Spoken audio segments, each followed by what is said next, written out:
Praise the Lord. இயேசுவின் ரத்தம் ஜெயம். தினமும் இயேசு நிகழ்ச்சிக்கு உங்களை கர்த்தராகிய இயேசு கிறிஸ்துவின் நாமத்தில் வரவேற்கிறேன். செய்தியின் தலைப்பு, அன்பு என்பது வினைச்சொல்.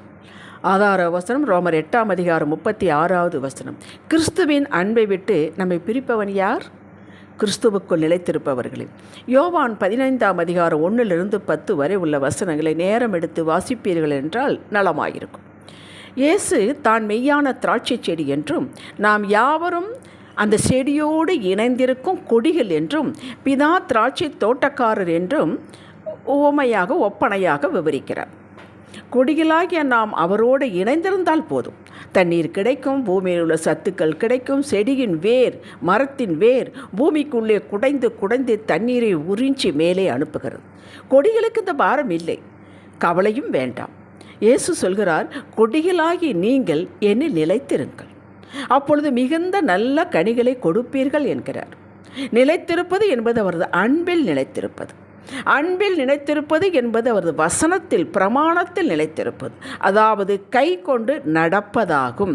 வெறும் வாய்ச்சொல் அல்ல, செயலில் காட்டுவதாகும். யோவான் 15:7 சொல்லுகிறது, மிகவும் தெளிவாக சொல்லுகிறது, நீங்கள் என்னிலும், இயேசு நம்மளை பார்த்து சொல்கிறார், நீங்கள் என்னிலும் என் வார்த்தைகள் உங்களிலும் நிலைத்திருந்தால் நீங்கள் கேட்டுக்கொள்வது எதுவோ அது உங்களுக்கு செய்யப்படும்.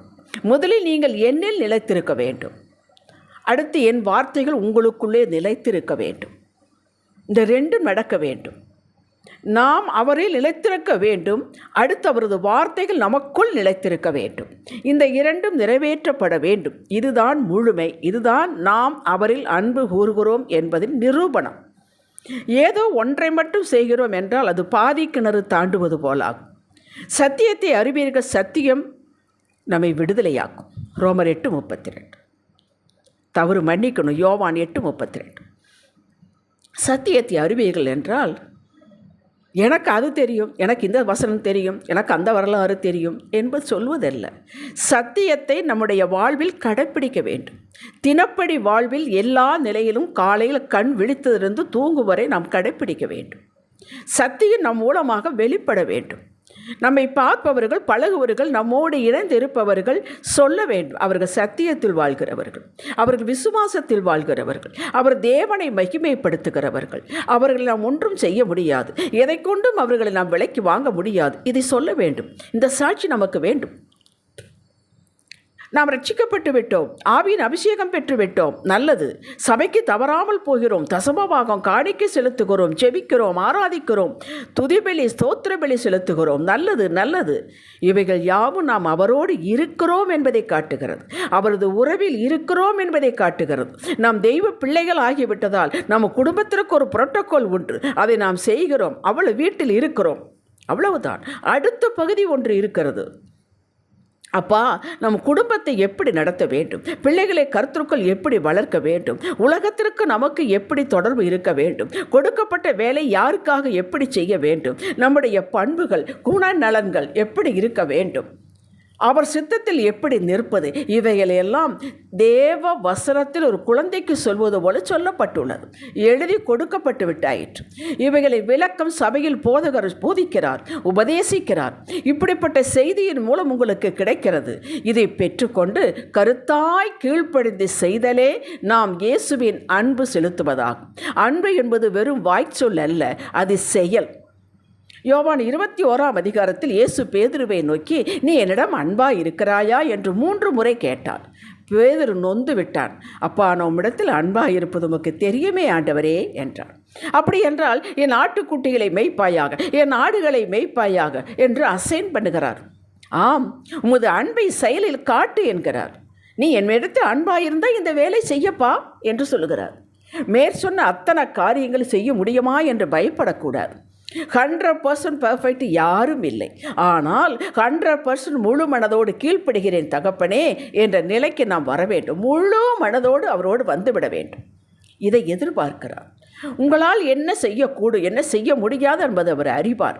உங்களை கொஞ்சம் கொஞ்சமாக அவர் பாதையில் நிற்க, நடக்க ஆவியானவர் கற்றுக் கொடுப்பார்.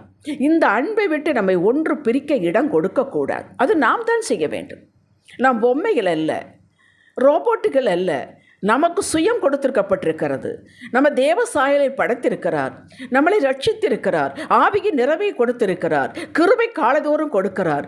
என்ன சொல்லுங்க பார்க்கலாம், அவரை கை நீட்டு குறை சொல்ல வழியே இல்லை. பவுல் சொல்வதை கேளுங்கள். உபத்திரவமோ, வியாகுலமோ, துன்பமோ, பசியோ, நிர்வாணமோ, நாசமோசமோ, பட்டயமோ, இவைகளை இயேசுவின் அன்பை கொண்டு முற்றிலும் ஜெயித்து விடலாம். இவைகளெல்லாம் நம்மளை பிரிக்க முடியாது. இவள் சாக்குப்போக்கு இருக்கக்கூடாது. மேலும் சொல்லுகிறார், மரணமானாலும் ஜீவனானாலும் தேவதூதர்கள் ஆனாலும் அதிகாரங்கள் ஆனாலும் வல்லமைகள் ஆனாலும் நிகழ்காரியங்கள் ஆனாலும் வருங்காரியங்கள் ஆனாலும் உயர்வானாலும் தாழ்வானாலும் வேறெந்த சிருஷ்டியானாலும் நம்மை பிரிக்க இடம் கொடுக்கக்கூடாது என்கிறார். ரோமர் 8ஆம் அதிகாரம் 36 39 வரை. சாக்குப்போக்கே இருக்கக்கூடாது. சவுலுக்கு சாக்குப்போக்கு இருந்தது. அவன் எது அவனை பிரித்தது? சவுலுக்கு மனிதர்களை மகிமைப்படுத்த வேண்டும். மனிதர்கள் நமக்கு வேண்டும். நம்மை விட்டு போய்விட்டால் என்ன செய்வது? சவுலை முதலாக ராஜாவாக்கிறது கர்த்தர் தானே, விட்டு விடுவாரா என்ன? அது அவனை பிரித்தது, கீழ்ப்படியாமல் செய்கிறது. தாவீது அப்படி இல்லை.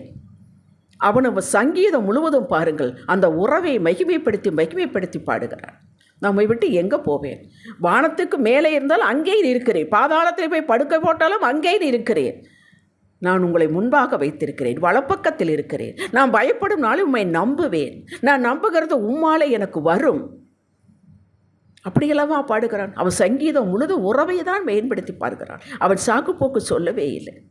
அபிஷேகம் பண்ணப்பட்டவனை தொடக்கூடாது என்பது பிரமாணம். அவன் கடைசி வரலில் சவுலை தொடவே இல்லையே.